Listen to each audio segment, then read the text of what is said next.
Welcome, everyone, and thank you so much for joining us to the Who's Watching Your Period panel.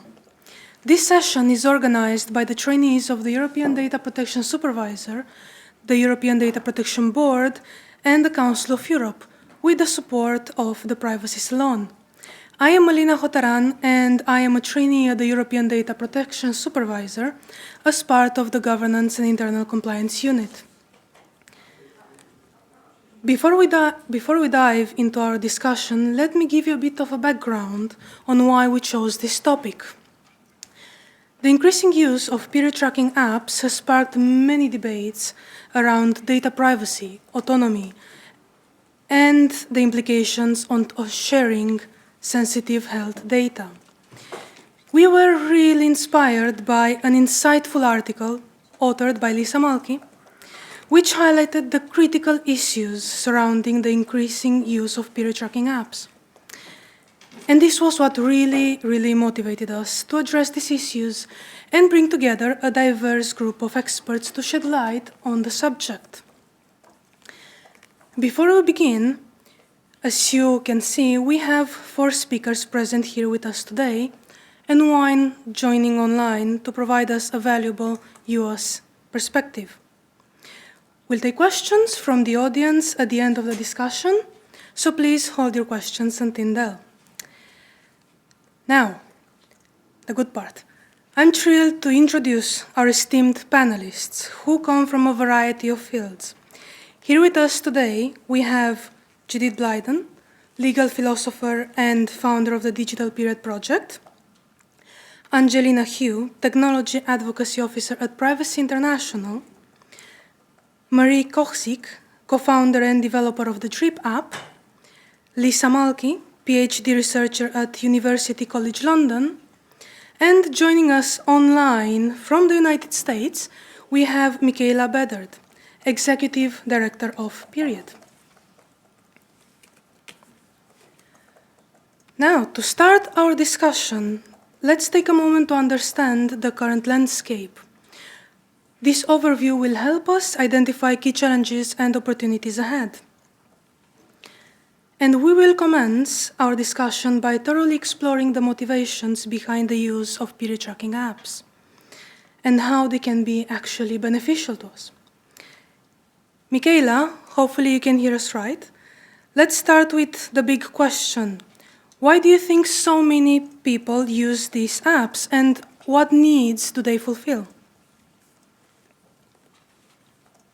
Thank you so much, Malina. Hopefully you can all hear me. Yes, Wonderful. yes, we Good can hear afternoon. Wonderful to be with you. Thank you for spending time on this important topic. I am Michela Bedard, Executive Director of Period, and I'm happy to be with you today. Period tracking apps are incredibly popular. They are used by people all over the world. They are used much like probably many people in this room use all sorts of health and activity tracking apps, the same type of apps that we may use to track our steps or our sleep or even our calendars. For the same reason, people use period tracking apps. They help manage their lives, help manage their health, help manage their schedules. It's part of their self-management.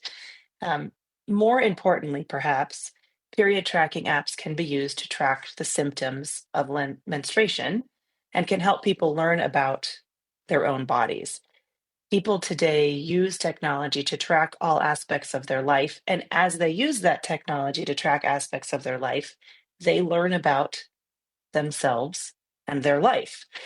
It's important to remember that today, 30% of all women and girls do not know what menstruation is when they experience their first period. So there is much that women and girls need to learn about their own bodies. We must remember that. And so period tracking apps are a way for people to learn about their own bodies, to track their symptoms, and to be able to understand over time the patterns they see in their bodies. It's also hugely helpful to monitor all sorts of other health that can be indicated through menstrual cycles. A very important and obvious part of this would be reproductive health and fertility. This monitors fertility, the chance of pregnancy. It monitors folks who are trying to get pregnant, who are trying not to get pregnant, to better understand their bodies. And so, just to set the stage here, these are not fringe apps. These are not up and coming apps. These are already widely used by millions of people, and oftentimes without thought to the data privacy issues that can happen in the apps, because as we'll get to in this panel, this is not simply demographic data that the apps are tracking. But I think it's important to remember that for those of us who menstruate, menstruation is a critical part of everyday health, symptomatic of many other parts of the body's health. Some people call it kind of the canary in the coal mine, so to speak, that if something is going wrong with your menstrual cycle, or if you're seeing many changes with your menstrual cycle, that's important because that can point to other things in your body you need to pay attention to. So period tracking apps are helpful, widely used, and not going anywhere. Thank you. Thank you so very much, Michela. That was very interesting.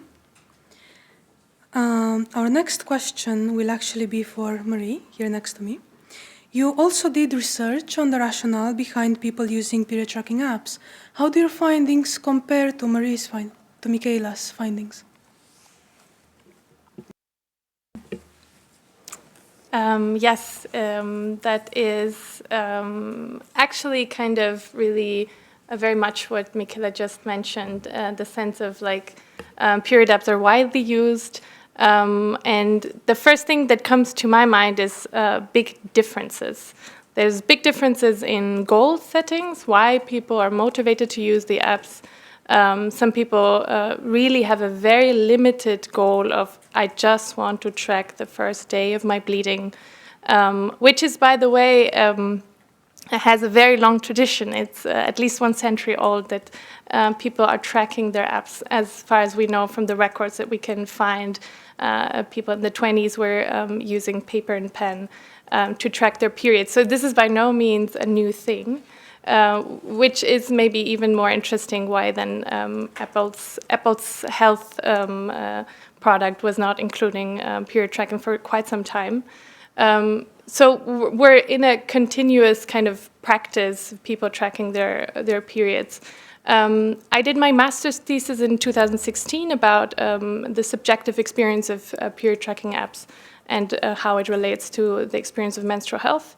And I found that one person had an unwanted pregnancy because they were relying their contraceptive method on the information that the app would provide to them. I had people that wanted to get pregnant and succeeded because of using an app. I had people who were very kind of clear on, I just want X, Y, Z, and this is what I get from the tool, and I see it as a very limited tool. So I think it was interesting at that time. I read a lot about, oh, these people are stupid to use such apps. They don't know anything about the privacy concerns. And I think many people are very much aware of this. Many people are not. So we have a big variety of actual like practices, how people use these apps. And I think we need to keep that into account. One thing is also really important is that people are using these apps in different countries with different legal frameworks. If you have an unwanted pregnancy, it's a different thing if you're in France or in Poland or in Malta or in the US. So I think this is kind of really important to keep in mind. Also, when it comes to sex education, I grew up in Germany. I didn't receive the sex education that I hoped I would receive. And I think this also, of course, informs how much you know about your own body and maybe the contraceptive methods you want to use, or et cetera, et cetera. Yeah. Thank you. Thank you, Marie. That was really, really interesting. And now that we discussed why people use these apps, Lisa, could you share with us some findings from your research on period tracking apps and maybe help us understand a bit more about how they function from a data protection point of view? Of course, thanks, Malina. So my colleagues and I at University College and King's College London recently conducted research into the privacy practices of period tracking apps. So throughout this panel, I'll be referring to some of our findings. And so we know that period trackers collect a lot of data, obviously about users' reproductive health, and this data is extremely sensitive. But that data is just the tip of the iceberg. A lot of other data is collected directly from the user's device. That includes IP addresses, location data, and then another common practice is tracking users' activities within the app. So this includes browsing patterns, buttons clicked, features used, and while on its own, some of these data points might not immediately be seen as sensitive as health data, together this can actually be used to infer quite sensitive insights about a user's health, because these are period tracking apps, and by understanding how users use the app and which features they access, you will learn things about their health. And so another very textured conversation is around advertising and the use of this data to target users with personalized ads. And this is widely discussed throughout the app ecosystem, but obviously when we think of period tracking apps, this is uniquely sensitive data, so we need to be thinking very hard about how we're using this data. And so just a point on some of the kind of technical security aspects of this. Advertising is often integrated by third-party libraries and software development kits, or SDKs, and these are essentially kind of code packages that developers embed within their applications to support features like displaying ads and tracking user interactions. And there's a lot of variation in the different SDKs that are used, but there's a lot of evidence that they can leak user data, and there's various kind of security issues, like well-known security issues associated with their use. And then another important point is that it can be challenging to get sort of concrete user consent for the use of these packages, just because the information flows are quite complex, and it's a challenge to reasonably communicate all of this to users. And so that was a big theme we found in our research, just the sheer complexity of that technical ecosystem and the difficulties with obtaining informed consent. And kind of on that consent topic, we analysed privacy policies of several different period tracking apps, and we found that, you know, despite the fact that privacy policies are the most authoritative source of information about an app's privacy practices, they're often of little practical use to users because they're very long, they're complex, and also kind of paradoxically quite vague in certain aspects. And so we actually found quite a few disconnects between what was stated in the privacy policies and what was actually delivered by the app. And one really big example was around data deletion. So we found that some policies stated that users would be assured of their right to delete their data, but we found that there was actually no way of users doing that within the app. So the features in that regard were lacking. And so kind of broadly speaking, we identified widespread over-collection of a range of sensitive data types beyond just direct period dates, fertility data, and just not enough avenues for users to maintain autonomy over their data, particularly as it relates to kind of data deletion and opting out of specific practices. Thank you very much, Lisa. I'm sure a lot of that information was actually very new to a lot of us. I particularly like the example. Moving on, Angelina, as you are currently researching this topic, we'd love it if you could give us a bit of a sneak peek of your upcoming study, as well as some information from your last one. Thank you. Of course. Maybe to set the stage a little bit, I'll talk about our previous research. Back in 2019, Privacy International, we worked on an investigation into several of the most popular period tracking apps, and we did a technical investigation using our in-house data interception tool, is what we call our data interception environment. And what it is essentially penetration testing to see the web traffic that's going on between interacting with an app, whether clicking on a certain feature or inputting our cycle information, and what the web traffic would kind of respond with.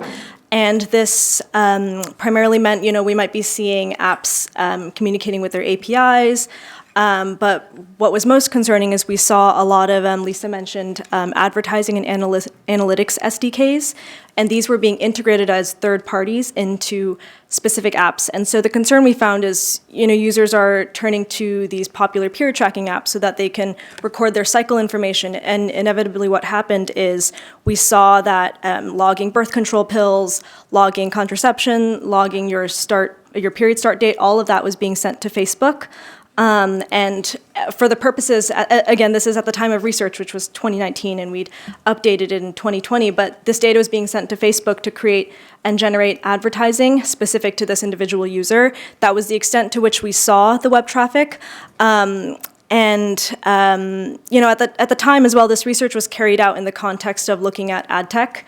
And this year, or in 2024, we undertook kind of a refresher of this research to see whether any of these practices would have changed, because several companies that we researched did respond, trying to clarify, for transparency purposes, some people said, we tried to fix this, and that was promising to a degree, but in 2024, we were quite eager to test, in the span of 4 years, how much would have changed.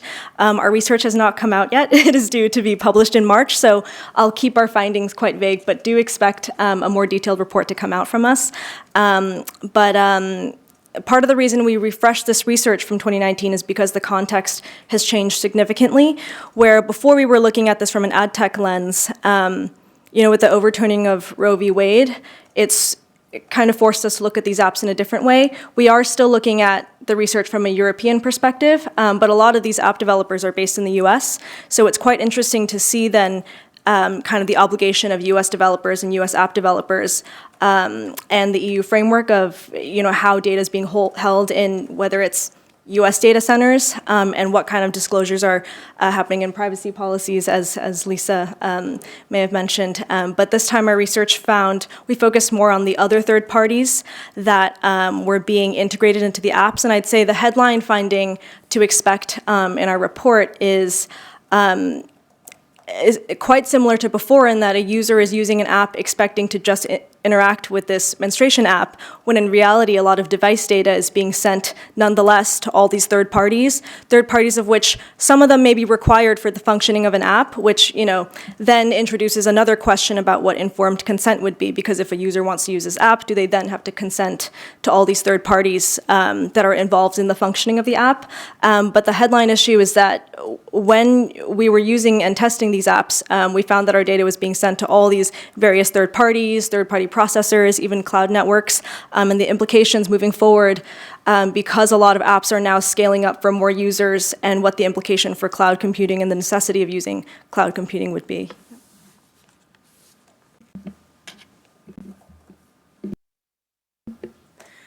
Thank you. Thank you very much, Angelina.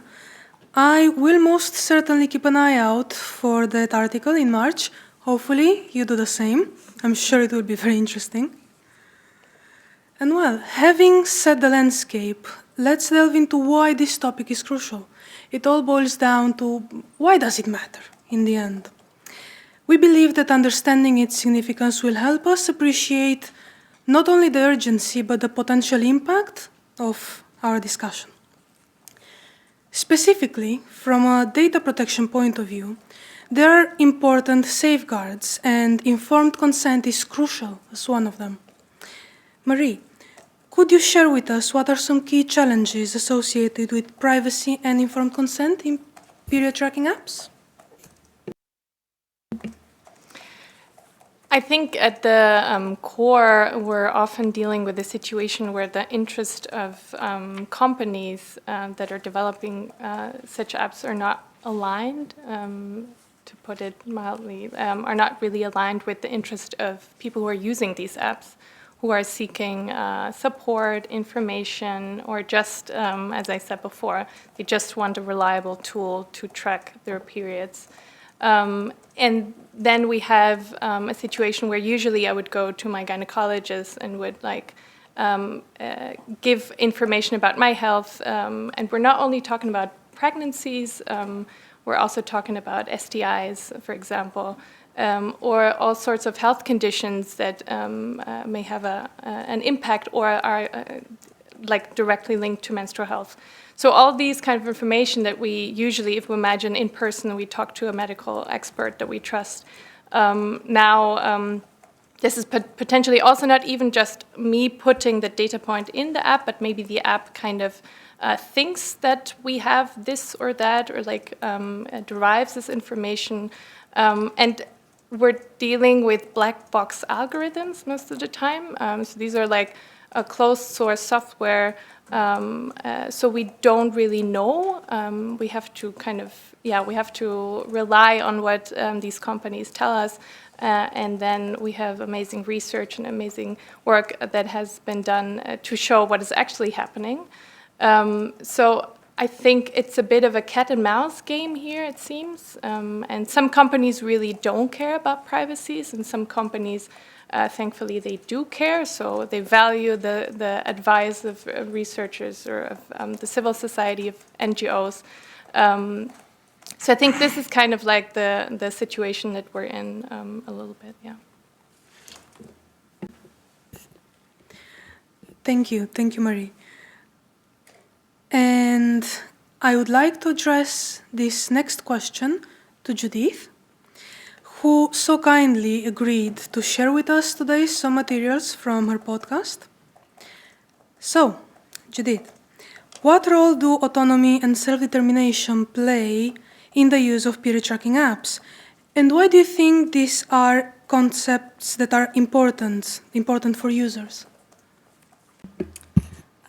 Thank you for the question. I've kind of spent the last 3 years trying to figure out an answer, because it's quite a big question. So a couple of things. So I think I am both a philosopher and a lawyer, and in my daily work, I also advise organizations about how to be compliant to the GDPR. And one of the things I often see there is that sometimes they are compliant with the GDPR, but they don't really understand why it was important, or they don't understand what autonomy really is, or why we need privacy at all. And I think also with why I think period apps are so interesting, and also sometimes a bit worrying, is because I think, obviously, if you provide an app and you promise your users that you're going to give them more control over their health and over their life, they should also translate to your data policy. And you should also give them room to control their data and not sell their data to other people. At the same time, especially after the overturning of Roe v. Wade, what I saw, especially in my circle, my lawyer circle of data protection lawyers, I saw also many lawyers who were kind of arguing, why do people even use these period apps? If obviously their privacy policy is very bad, people should just not use it. And I felt that even also those lawyers didn't really understand why we have data protection and how it is connected to autonomy. Which is also, as a philosopher, a great way to discuss this topic and figure it out with a lot of people to increase all of our understanding of autonomy. So there are many different ways you can think about autonomy. You also have many different conceptions of autonomy. I think the ones that are most relevant in relation to period apps are informational autonomy, so the control of your personal information, decisional autonomy, so that you're able to make decisions without external constraint, and relational autonomy, which I think in general is super interesting in relation to technology, which is this concept of autonomy that understands that people aren't just individual atoms completely disconnected to their environment, but that the opportunities that you have as an individual are also not only dependent on the information you have of your own body and the understanding you have of your own life, but also connected to your social and economic opportunities, your access to health, and other things. And what I find super interesting about period apps is that they're right in the middle of all of these things. So there can be very good reasons from thinking of autonomy for someone to use a period tracker to manage their health better because they don't have access to a doctor. At the same time, there can be very good reasons for a person to be very worried about using period apps because maybe they will sell data and they're afraid that it will be used against them in court. Autonomy is a really essential concept, I think, to understand, not only for users, but also very, very much for developers and regulators. Because, like Marie, I think, also said, I think what we would like to go to is that developers of these kind of technologies really understand autonomy and then translate it not only in a technological feature, but also in all the technological parts of the app, but also in the way they interact with users, in the way they communicate with users, in the way they're accountable. And only if they do that in all these kind of different aspects, they're really doing what they're promising. Indeed, I spent last 3 years speaking to people. I spoke to many people who use period apps. I spoke to developers. I spoke to philosophers and researchers. And I've documented my conversations and translated into a podcast series, which is called The Digital Period. And I brought a small clip with me today because I think first-hand experiences really increase your understanding in a different way than if I would just explain what someone else said. And one of the people that I spoke to was Kira Nowak. She is an artist and designer. She's from Cyprus, but she's now living in Dubai. And yeah, she's a lot of things. And one of the things that she did is she really wanted to look into period tracking apps because of her personal experience with period tracking. And I interviewed her about her personal experience and also what she did. And I think that's enough introduction for the first clip that explains why she wanted to use a period tracker. I was diagnosed with polycystic ovary syndrome a couple of years ago. Originally, I went through this whole thing of first being diagnosed with endometriosis, then being told I need to go on the pill to manage this, and then going off the pill, and then having PCOS. And it's my whole doctor's experience has been a bit of a roller coaster. So I downloaded a period tracking app to kind of take back a bit of control because I felt kind of tossed into like a washing machine in a sense and just being thrown around different doctors' offices with no answers. And yeah, I mean, this is also what period tracking apps promise, is this idea of being able to take back the control of your health, to be in charge of yourself, to be able to find the solution by understanding your body. So I downloaded the app very quickly when, hearing about this. So I think Kira really explains very well why she wanted to use a period tracker and also what she was expecting to have more control over her health and to manage it better. Chiara is by no way representative of all people who use period tracking apps. Just like Marie said, there are extremely wide, diverse reasons of why people use these apps. But this is one that is also common, that people have a certain health condition that they want to manage, and they try to find a technological application that can help them do this. And I think it also really shows the difficult position of users where they are dependent on certain things, and they also maybe have a lack of access to public services that are really relevant for people to have healthy and good lives. So when I look at peer tracking apps, and especially from the perspective of autonomy, I think there are two problems. One is that they overpromise. So they speak about autonomy a lot. If you look at any website of one of the more commercial peer tracking apps, they promise huge things like taking back control over your life or becoming in control over your own health. Now, I'm from the Netherlands, and I know this is a stereotype about Dutch doctors, but if you go to a Dutch doctor and you say you have a certain condition, usually they will say, just go home, wait for 2 weeks, and let's see how it goes. And then you go back, and then they will say, take a paracetamol, and then maybe the third time they will say, yeah, let's really look into this. But it's like the opposite of the promise that peer tracking apps do, where they kind of promise to make you better just by tracking data about yourself. So one of the problems, I think, is that they completely overpromise that they are capable of giving people autonomy about such a big thing in their life just on their own. And the other thing, which is already what I talked about a little bit, is that they fail to translate the promise of autonomy and control in all the different aspects of their company, but also in their application. And I also think this goes a bit hand in hand, because I think what would really help in general in technology, but especially also in this sector, is a little bit more if they would have a little bit more humble attitude towards the subject, and also the developers of technology place themselves a little bit in context in the world, where there are other actors who might provide different kinds of services that are complementary to theirs, and that the best user experience is going to be not just from the app itself, but interaction with all these other things that we have in society outside of technology. So to go back to Chiara and in general people, so one of the problems of not translating this idea of autonomy well in the period tracking apps is that it leads to a lot of ethical and legal risks for people. And they can go to unwanted pregnancy, which is a really severe one, but also to alienation and isolation because of the use of the app, which I think are more ethical ones, and they have a tie to certain legal provisions, especially if you look a little bit more at medical law, but are also really relevant, and that I wanted to address here as well. So Chiara started using period tracking apps, and it kind of turned out quite differently than she expected.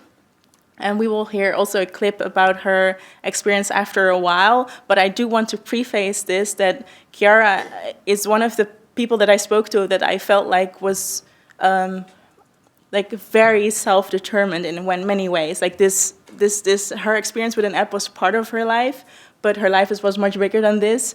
She made a video art installation based on her own research on peer tracking apps that was beautifully, and she also found her way in the traditional health sector, and she got help. So I didn't want to just end it with a negative thing as if everything doesn't work. No, there's a life beyond technology that also provides solutions. But yeah, if we can listen to the second clip.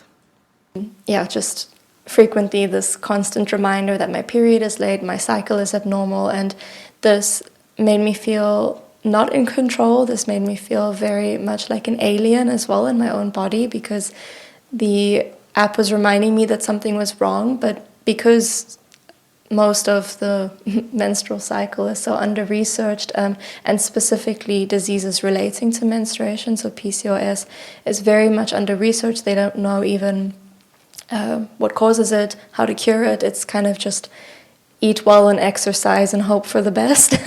My experience with apps has been, I think, a very whirlwind experience as well, and in some ways even more isolating than sitting across from a doctor, because there's not this human element to it anymore. It's Yeah, and so what I really hope also going forward with this topic, I think, is that also when we talk about the problems that there definitely are with the data protection of these kind of apps, that we also think about why we have data protection, and that autonomy goes further than just data protection alone, because I think there's also a risk in making it very checkboxy. Like Chiara also talks about how the way apps spoke to her. Flow, which is one of the biggest period tracking app used worldwide, sends notifications to its users based on the data, and they're very wild. They can go from today your breasts might feel sensitive to today you might want to have sex to I think your period will start tomorrow. They're very explicit. And in her case, the things that she was receiving from the app didn't align at all with her experience. Her experience was that she was having a lot of pain. And I would love that the problems around data protection also translate into a wider understanding of autonomy and what that will mean for these kind of period apps, because they have the potential to really be a positive part of people's lives. But if we don't address the legal and ethical risks, they also have the potential to be really harmful. Thank you, Judith. That was most insightful, honestly. I would like to invite all of you, if you are really curious, to check out our podcast. It's really interesting, if I may say so as well. All right, Michela, we don't want to have you abandoned over there. As we know that you are a big advocate for menstrual equality, would you like to provide us with your view on how period tracking apps play a role in this? if any at all? Yes, I'm happy to. Thank you, Malina. It's important to know what we're talking about when we're talking about menstrual equity and menstrual equality, because that can be a funny term for those folks who are unfamiliar with it. Menstrual equity is the world that we are trying to create where periods are not stigmatized, but recognized as a biological aspect that requires management. And menstrual equity is also the work to end things like period poverty or the lack of access to menstrual products and menstrual education. It's also the work to further invest into menstrual health and menstrual disorders, just as Kiara was discussing in her podcast. There is unfortunately far little data about uterine disorders, menstrual health, menstrual cycles. And so a benefit of period tracking apps is that it does destigmatize periods, both for the user's own self and also the fact that we're having this conversation here in this conference. This is wonderful. While we're bringing this a little bit more to the mainstream, and hopefully that will trickle up to more medical research as well. So that is the good part of period tracking apps in the menstrual equity work, is a destigmatization. However, period tracking data, as we've said before, is medical data. It's not simply demographic data, and it should be considered highly sensitive and therefore highly protected. Menstrual health is part of reproductive health. And so this data is particularly sensitive to potentially discriminatory or incriminating behaviors or actors. And so we can't treat it as typical data the way that we talk about protecting other forms of data. Is it truly sensitive medical data that can identify a person and something about their health or their body? Because if so, it's increasingly sensitive, right? Your name and your age is not necessarily medical data, but if the context of other pieces of information, like we've been talking about on your phone or what you're entering into these apps, like your menstruation, then it is all medical data. And so I encourage all of us to think about it in that way. Because reproductive health care is protected differently in each nation or each state here in the US where I'm based, period tracking data can be used to track potential pregnancies, and those seeking pregnancy or abortion care could potentially have their data used against them. Similarly, their data could be used against them in domestic violence cases, stalking cases, even employment related cases.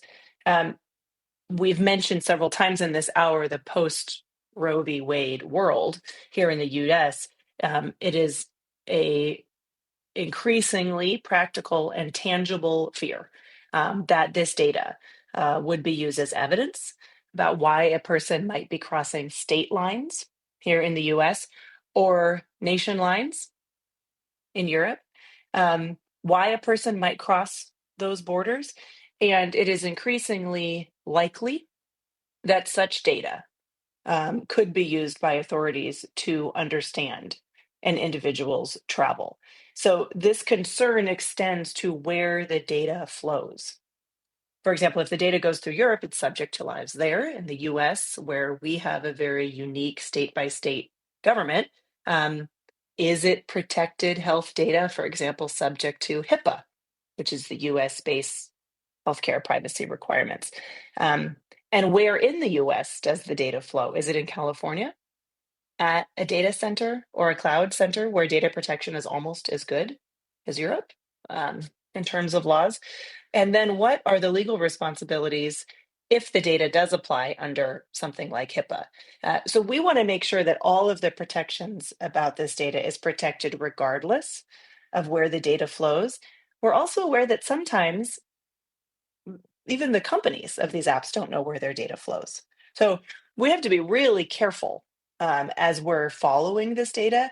And certainly it would be too difficult to expect the users to understand where the data flows.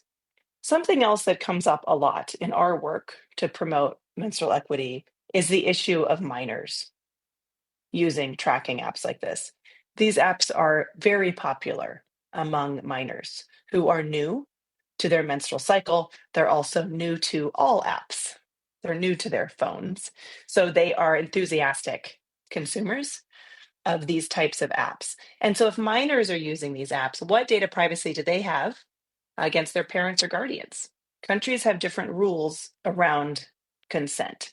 So it is difficult to be in a situation to have to think like this, but the idea of bodily autonomy is no longer simply about, is an advertiser going to get my data, but is a state going to get my data?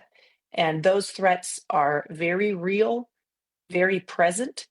We have already seen in many places around the world people's text messages be subpoenaed in abortion care cases, in domestic violence cases, and it is not at all difficult to imagine that period tracking data would also be subpoenaed in cases like this to potentially incriminate women using this information. So this is layered, difficult, and potentially dangerous. Thank you so very much, Michela. Thank you so much for highlighting these very real issues that pretty much exist in our world. I believe that at this point, we all know more or less why this is so important, why this topic is not only present in our society, but so very, very important. So now, let us look ahead and explore what the future holds. As it is very important to discuss whether we foresee a bright future or one that is outlined with more risks than anything else, and especially in the era of AI prevalence. So, Lisa, I will go back to you now. And in your opinion, what are the future directions for combining data protection and privacy by design in period tracking apps? And how can these advancements enhance user trust and security? So to kind of add to what others have been saying today, I think a key takeaway from our work is that there does need to be a shift in how reproductive health data is used and perceived, rather than kind of just another piece of data. It is uniquely sensitive and it carries not only privacy but safety risks if it's misused. And I think understanding that subtle distinction between privacy protection as just kind of a set of principles that are adhered to and actual physical safety risks to people is really important to bear in mind going forward. And so, for example, app developers need to think very hard before using app activity data for advertising and analytics, for example, because in these apps you can and will infer sensitive insights about a user's reproductive health just because of the nature of the app itself. And another crucial point ties into autonomy, and that's not only just kind of autonomy in an abstract sense, but actually building that into the design language of apps. And at a minimum, that means that privacy features, mechanisms for deleting data, opting out of data, are usable and discoverable within the apps themselves. It sounds very basic and obvious, but actually our study found that, for example, 6 of the apps that we analysed, all apps with millions of users, had no in-app features for deleting all of the user's data, and many others had sort of like broken or poorly designed features. And so, as I say, it seems quite obvious, but interface design, UX, is super critical to user autonomy. Because while, in theory, a user could read the privacy policy, send the developers an email if they have fears about privacy and want to delete their data, but in practice, this is quite cumbersome and not something that many users are confident doing, and there's growing evidence that suggests that this is the case. And so users should have these options available to them in the app, and core principles like data minimization and granular consent should kind of pervade the app's design language, both on the kind of software end and also the interface. And again, just to kind of drill down the point that period data needs to be recognised as uniquely sensitive, to be respected and safeguarded. And I think clear demonstrations from apps that privacy and safety is a priority is key to fostering trust among users. And yeah, I think that that's a kind of key priority going forward, kind of tangible ways to give people autonomy kind of on the design level. Thank you very much, Lisa. Amazing as always. Now, Marie, you developed a new open source period tracking app as an alternative to traditional similar apps. Could you please tell us a bit more about it? Yeah, thank you for this question. This is actually an app that I didn't develop on my own. I'm very happy about that fact.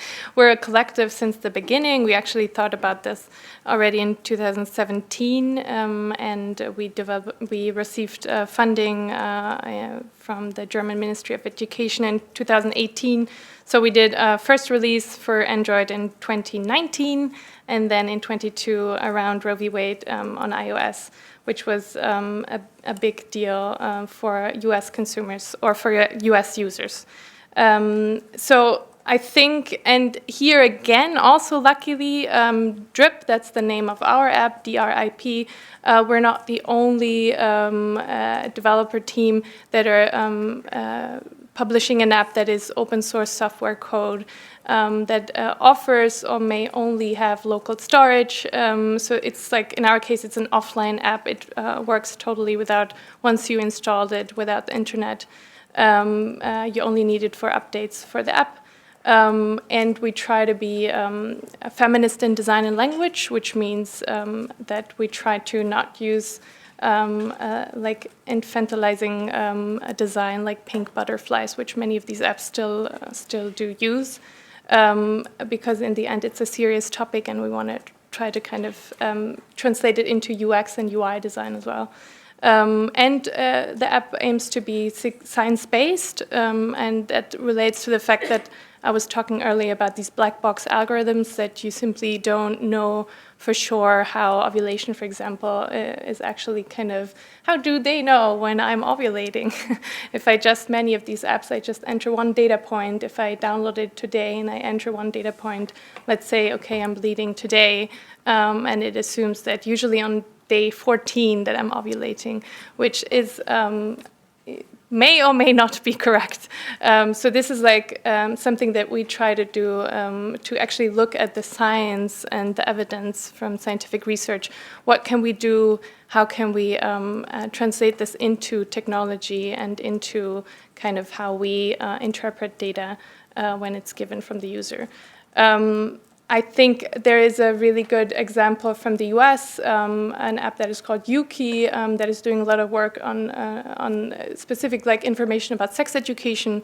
So this is an app that also talks about abortion, gives you information about that, and aims to be a little bit more holistic in that sense, which I think is a really, really good idea if we're talking about period apps. Also what Judith said earlier, like it's not just about, or what I would also say, it's not just about privacy or safety. We're talking about an issue that is, that deserves an intersectional perspective on the way we relate to our bodies, to health, but also the way, like many, I guess, developers perceive the only goal is to become pregnant or not become pregnant. That holds a lot of normative ideas. So I guess when I see many of these apps, I think that the developers think that I'm a heterosexual woman that is in a relationship with a man and that wants to get pregnant at some point in my life. And that kind of translates a lot into the design of such apps and the functionality. For example, this partner feature that many of these apps have. I think I have to say, in the beginning, we wanted to create an app that was good for what we thought would be a good app that we wanted to use ourselves. I think this is also quite unfortunately unique that we're the ones using the app and also the developers. So we come with this double perspective of it, which leads to we would never decide against our own interest, of course. I think most of these apps are developed by users, by people who don't have menstrual cycles. And I think, that in the beginning, we thought, okay, privacy, of course, is really important. And with every kind of scandal in this topic of period apps, we are even more content with the decisions that we took right in the beginning of, okay, it's a local storage only. We offer a feature to encrypt your data. A data deletion, I just checked, it's like 4 clicks when you open the app. It's 4 clicks until you get to the data deletion button. I think there's many kind of functionality that was there from the beginning, and we don't have to renegotiate because it still makes a lot of sense, and unfortunately even more so now. That's a bit the state. Thank you, Marie. That was actually very, very interesting, if I may say so myself. And for anyone in our audience that is interested in using period tracking apps, I cannot recommend this app enough, so maybe check it out. And well, Angelina, as the Technology and Advocacy Officer at Privacy International, what do you think the future holds for period tracking apps? Do you think there is more need for regulation? Definitely. I think given the context that I shared earlier about the fact that our research has found that all these apps are engaging so many third parties and preempting our research that we're releasing in March as well, the fact that, especially particularly in the US, self-regulation is something that we've tried. Inevitably, in a scenario where data is so commercialized, I really do feel as though regulation is the only way to kind of accompany the way apps are commercializing and selling data. And so I think also given the context of, in our research, there were 2 types of data that I think is worth mentioning, and that's the data that users were inputting about their menstruation cycles. So that's, your period flow and your symptoms. There's that type of data, which this time around we didn't find as much data sharing for that, which is a plus. However, as Lisa mentioned, there's still extensive sharing of device data, which means when you're signing up on an app, there was data being automatically shared about what device you were using and like a varying degree of specifics for this kind of device data. And although on the surface it seems fairly harmless, at Privacy International we have done a bit of research into what we call device fingerprinting, if maybe some people are familiar with that. But fingerprinting essentially means that the chances of 2 devices having the same type of specific device data, like the same IP address or the same OS and all the same fingerprints, it's the chances of 2 devices having those same identifying features are quite low. And so as a result, device data being sent could be traceable, potentially traceable, I should clarify, potentially traceable. And so device data also in itself is not necessarily harmless. And I think as a result, in looking into the future, I think regulation is very important for at least addressing the constraints for what type of information an app is allowed to obtain for the pure functioning of the app. Data minimization, I think, is something that should be really important for apps to address. How much data should apps be allowed to ask for just for the pure functioning of the app, as well as the proper disclosures about the integration of third parties. There are scenarios in which certain apps will have to use third-party SDKs. For some reasons, it's because some SDKs are quite easy to use for developers to create a sort of foundation for building that app. I don't think it's anyone's place to say whether a developer has a right to use certain SDKs. However, if third parties are to be used and if third parties are to be integrated into an app's functionality, these disclosures need to be made clear, because in our test of all these popular period tracking apps, it was very rare that in the app, posing as a user, we were able to find out all the third parties that were integrated within the app other than the app itself. So I think that's kind of a lot of information and a bit overwhelming to think about, but I think regulation is important because there are so many kind of like branches that have to be dealt with and that must be centralized in a way that is specific to period tracking apps, also because this is a very specific category of data that we're dealing with, and I think regulators oftentimes feel as though it's a daunting task to draft kind of policy for all apps, when in reality, the apps that we're talking about are very specifically talking about menstruation apps, and this is a very specific category of information that policy can target and should target. Thank you so very much. And if I may say so myself, I don't think it was too much information. Very interesting, very interesting.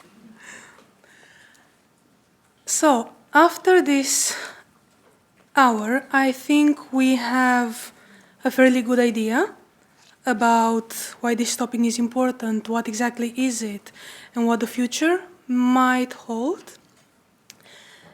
And so, we have seen how the increasing use of period tracking apps brings both benefits and significant privacy risks.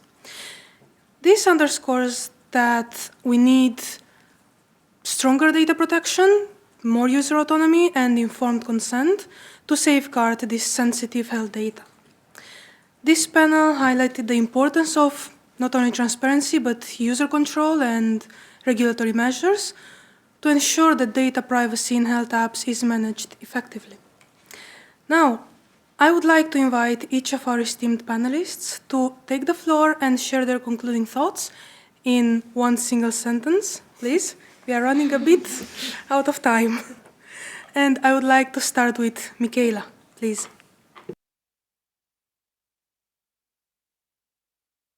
Thank you, Malina. I'll be quick.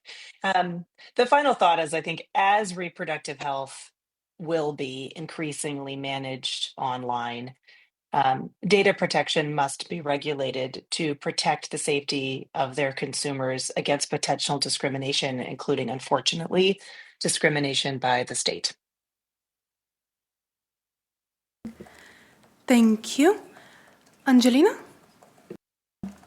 Yep, I'll keep it short and simple, but users should not have to sacrifice their right to privacy in order to use a health tracking app. Marie?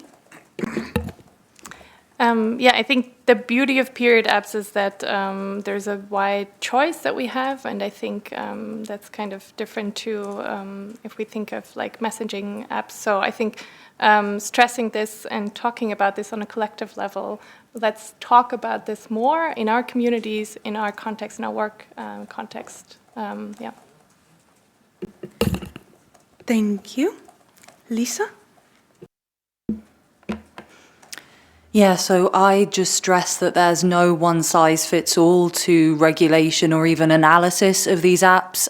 There's a multiplicity of different user groups and use cases, and that really needs to be taken into consideration when we're thinking about the potential privacy and safety risks that these apps can pose.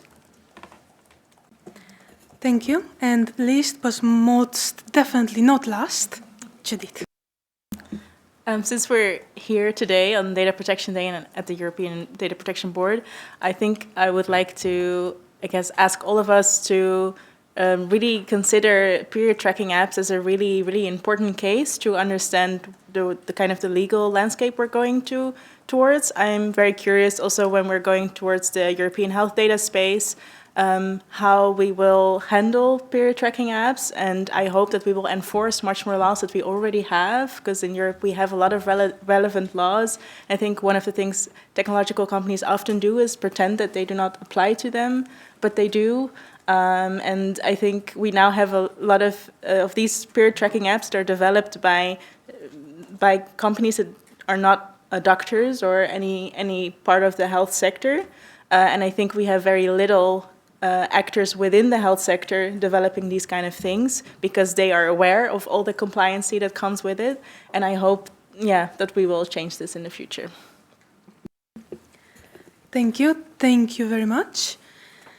And now, ladies and gentlemen, as this session is unfortunately nearing its end, let us take this opportunity to open the floor for any questions from the audience.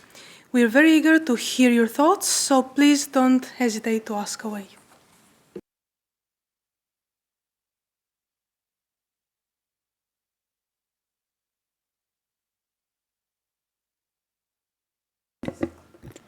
You mentioned regulation and also the European Health Data Space Regulation, which was adopted last week by the Council. Do you think this is going to bring anything new to the landscape of period tracking apps? Is it going to change anything?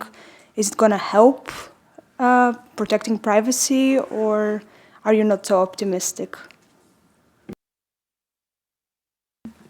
Thank you. A most interesting question. Anyone who'd like to address it? I haven't had a chance to read the last version, so it's a bit difficult to answer this very accurately. At this point, I have a lot of questions. I don't understand exactly how wellness apps will function in the European health data space, and I also don't fully understand whether period tracking apps will be considered a wellness app. If I look at them, and also some period tracking apps identify themselves in the App Store as a medical app, which I find interesting because I don't think they apply with a lot of medical health law regulations.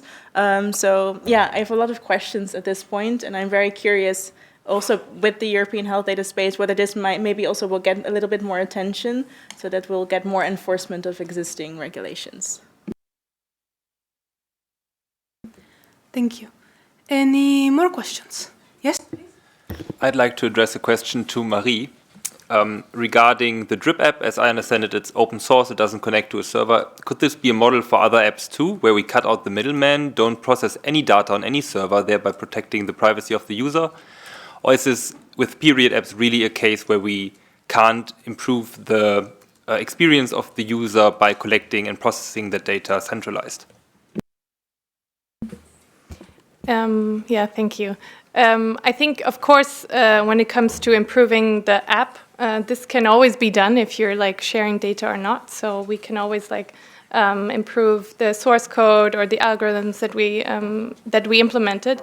Of course, when it comes to potentially working with a university that wants to do research, that wouldn't be so straightforward in terms of like, here is the button, and there you have access to all the data that we're collecting all the time. But it is totally possible. And we spoke to, actually to some researchers exactly about this, and they were quite positive about the effect that it might have on people participating in studies, in the way like, oh, we will suddenly have participants who are very aware of being part of a research. They might be actually even more driven to participate. There might be not such problems as that just like messy data is created because people are not aware that they're participating in studies, and then they're not using the app for 6 months, and then this is not kind of shown in the data that then research might want to use. So I think it is totally possible, and I also remember once a researcher asking me, is it more difficult the way you do it, like that you have this offline app? And of course it's not more difficult for us, it's maybe even easier for us. We don't have the responsibility to take care of this data, and we don't have to think about third-party tracking and like how to make it like the least unsafe possible. We just don't do it. We never see any user data, and the app is still working, and the app is used by many people. So it's like, I think it's kind of like also maybe taking a few steps back and think of like, is this really the only way how it's possible? I don't think so. Yeah. Thank you. Thank you very much. Any other questions? Yes, please. Thank you for mentioning about PCOS. I am also suffering through PCOS, and this is actually very true that this is not recognized. So I appreciate talking about it in a platform like this. So apart from that, from the GDPR perspective, I have a question. So we see when we're using these apps, when they're using legal basis, they're saying if I don't consent, I cannot access the app itself. Or there is a legitimate interest of the controller, or let's say the app, who's building the app owner, to use my data in certain ways and without the information given there. So we are talking about that there should be privacy regulations, and there should be regulations to monitor all this. But how can we make this unified, harmonized in a way that the controllers cannot take advantage of the non-specificities of the privacy rules or the lack of regulations in this field?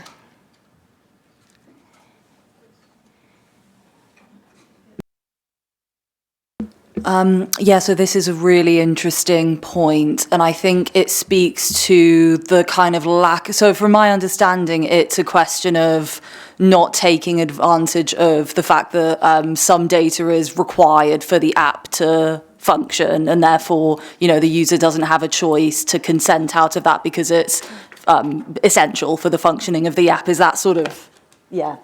And so I think that speaks to a lack of standardization around what exactly constitutes the minimum data required for the app to function, because it's all very opaque. And as we've been saying about SDKs and all the various different ways of coding and implementing these apps, it's all quite opaque, and it's quite easy for a developer to turn around and say, hey, this is necessary data for this, this, and this functionality. And there's kind of a lack of ground truth, if you will, regarding what actually is necessary. So I think that's in my kind of communities and circles, there's quite a lot of interest around kind of standard privacy practices across different genres of app, and just trying to kind of determine, okay, what actually is necessary for this particular type of app, and can we audit apps in a way that that kind of evaluates that and evaluates compliance to within an industry level ground truth. So does that sort of answer the question? Yeah. Thank you so much. Thank you for the question and the answer. And unfortunately, yes, we are running out of. Oh, another one. Please go ahead.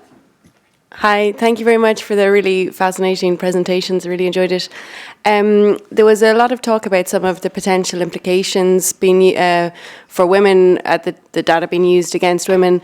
I was just wondering whether or not there are any documented instances of this actually occurring, either here in Europe or in the US, or whether or not these are theoretical risks for now. Thanks.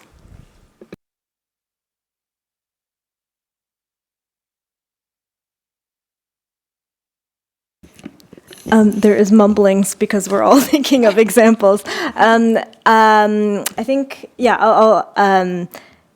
at least an example in my head is actually not related to period tracking apps, but I'm also thinking broadly about data being used against women in general who are seeking abortion. There's an example, there's tons of examples of different types of social media data being used to incriminate abortion seekers. So it's very much, at least from our research perspective, it's something that is likely to happen. But for instance, I think it was a year or two ago, the law enforcement in the UK used Google search history of a woman to kind of complement her sentencing for seeking an abortion after the specified time period. But that's just one of several examples of, I guess, social media data that's being used. But did you all want to share a separate example?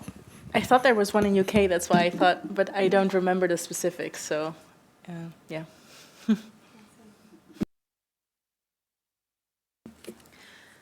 Thank you very much. Any more questions? Yes. I'd like to know, is anyone looking at whether these apps are being used to spread disinformation?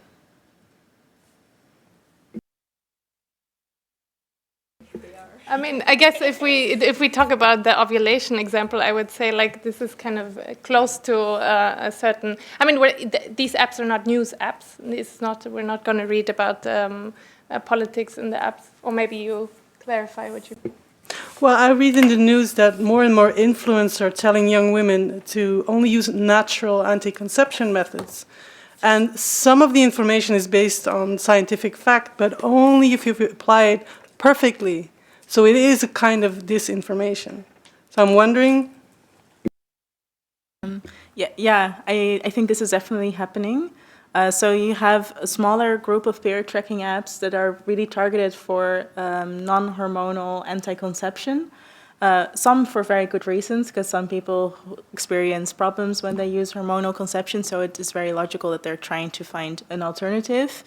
So it's not like all of these apps are spreading misinformation, but I would say that there is a part of this app that at least spreads very information that you can discuss whether it's true. You have the natural cycles in the United States that's is FDA approved, which I don't completely understand how, but they promise that if you use their app correctly, that it's 97% safe in terms of anti-conception.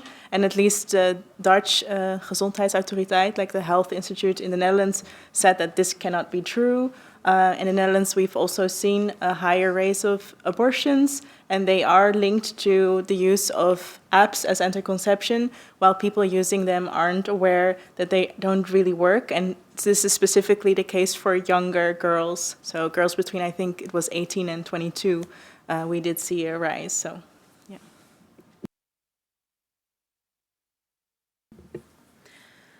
Unfortunately, now we are really running short on time. But thank you all so very much for your insightful questions. I would like now to extend my deepest gratitude to our esteemed panelists here and to Michela online for their invaluable contributions, and to you, our wonderful audience, for your active participation and attention today. Again, thank you so very much for coming. Honestly, your engagement has made this session truly a success, in my opinion. So once again, thank you so very much to everyone here and online. Thank you.